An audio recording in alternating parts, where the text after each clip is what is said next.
గద్వాల నియోజకవర్గం కేటిదొడ్డి మండలం పాతపాలెంలో గడిచిన 4 రోజుల క్రితం 16వ తారీఖున హత్య చేసి ఉరిశిక్షగా చిత్రీకరించిన వ్యక్తి గద్వాల సంఘాల పార్కు సమీపములో ఓ వ్యక్తి అనుమానాస్పదంగా తిరుగుతుండగా పోలీసులు పట్టుకుని విచారించగా కోతుల గిద్ద గ్రామానికి చెందిన వ్యక్తి అని, తన పేరు రంగస్వామి అని, పాతపాలెం అనితకు నాకు చిన్నప్పటి నుండి మా ఇద్దరి మధ్య బంధాలు ఉన్నాయని, తన మొగుడు కాదని వేరే వ్యక్తులతో మాట్లాడుతున్నదన్న అనుమానంతో ఉరివేసి చంపానని, అది ఉరి శిక్షగా చిత్రీకరించానని ఒప్పుకోవడం జరిగిందని చెప్పడంతో పోలీసులు నిందితుణ్ణి కోర్టుకు పంపి రిమాండుకు పంపుతున్నట్లు, ఆమె చనిపోయినప్పుడు 6-7 నెలల బాలింత అని, ఇద్దరి మధ్యలో పుట్టిన పిల్లోని దిక్కులేని వానిగా చేసిండ్రని, ఇటువంటివి పునరావృతం కాకుండా చేస్తామని ప్రెస్ మీట్లో డీఎస్పీ మొగలయ్య చెప్పడం జరిగింది.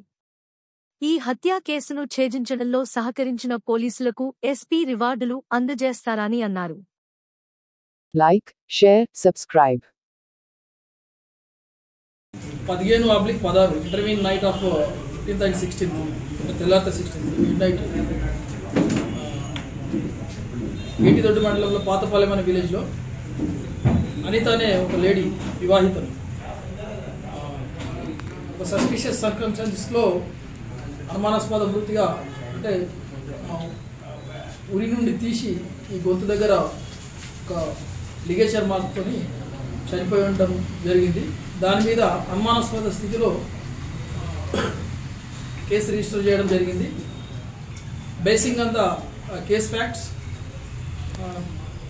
రెస్పెక్టెడ్ ఎస్పీ గారి ఆదేశాల మేరకు CI Gadwal Srinivas and KT Doddi SI గారు అండ్ దేర్ క్రైమ్ పార్టీ చాలా ప్రాక్టికల్గా, అంటే చాలా వర్క్ఫుల్గా పనిచేసి విత్ ఇన్ నో టైంలో అది అనుమానాస్పద స్థితిలో ఉన్న డెడ్ బాడీని అది హత్యగా దాన్ని నిరూపించి ఆ హత్య చేసిన నేరస్తుని పట్టుకోవడం జరిగింది ఈరోజు మార్నింగ్.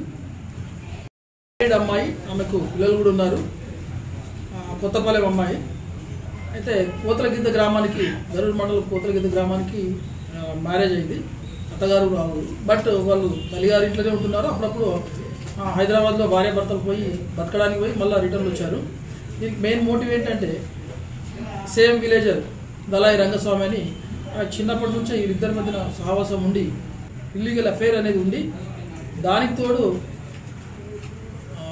ఆమె ప్రవర్తన మీద రంగస్వామికి వేరే అనుమానం వచ్చి, ఆ అనుమానం పెనుభూతమై ఆమెతో ఆ రోజు నైట్ 15/16 నైట్లో ఆమెతో గొడవపడి, ఆ గొడవలో చంపాలన్న ఉద్దేశంతోనే ఆమెను గొంతు నులిమి ఆమె చీర కొంగుతోనే గట్టిగా బిగించి చంపేసి అక్కడ నుంచి నైట్ ఆమెను ఏదో ఊరి అన్నట్టు చిత్రీకరించి ఒక చీర ఇట్లా వేలాడదీసి ఊరేసుకున్నది అన్నట్టు వేలాడదీసి శవాన్ని అక్కడే పడుకోబెట్టి పారిపోయినారు.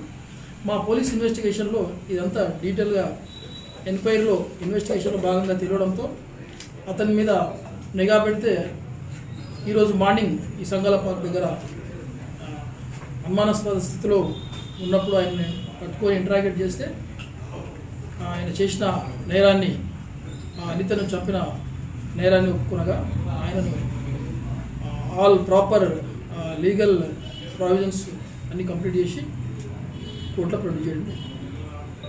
యాక్టివిటీ ఉన్నా కానీ దాంట్లో కూడా ఆయన వేరే వాళ్ళతో ఏదైనా మాట్లాడుతుందేమో అని ఒక అనుమానంతోనే గొడవ పెట్టుకొని చంపినారు. అక్రమ సంబంధం దట్టు, అందులో మళ్ళా ఈమె వేరే వాళ్ళతో ఎవరితోనో మాట్లాడుతున్నదనే అనుమానం వచ్చి అతనికి దాంతో ఇద్దరి మధ్యన అసలైంది. ఆ నైట్లో అక్కడే గొంతు నుంచి చంపాడు. ఆమె ఊరేసినట్టు ఆమె చీరను ఆ పైన ఉండే దూరానికి రాడుకు ఇంట్లో వేలాడదీసినట్టు, శవం కాదు అది వేలాడదీసినట్టు చేసి ఆ డెడ్ బాడీ ఆ పర్పు మీద నుంచి పారిపోయింది. పిల్ల 6 months బేబీ. చంపినప్పుడు కూడా, చంపిన తర్వాత పాపం మార్నింగ్ కూడా డెడ్ బాడీ దగ్గరనే 6-7 నెలల పిల్ల కిరాతకంగా చంపేశాడు. అంటే పబ్లిక్ ఈ సందర్భంగా సొసైటీకి మీడియా ద్వారా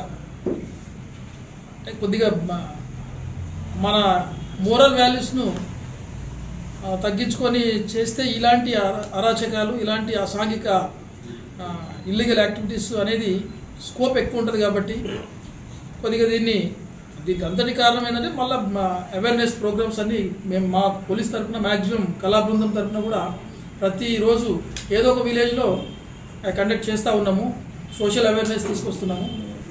మీడియా తరఫున కూడా పబ్లిక్ అందరూ అంటే కొద్దిగా ఇట్లాంటి యాక్టివిటీస్కు పాల్పడకుండా ప్రతి ఫ్యామిలీ కూడా కొద్దిగా సోషల్ అవేర్నెస్ అనేది అలవర్చుకోవడం, ఇది నేను మీడియా ద్వారా పోలీస్ డిపార్ట్మెంట్ తరఫున రిక్వెస్టింగ్.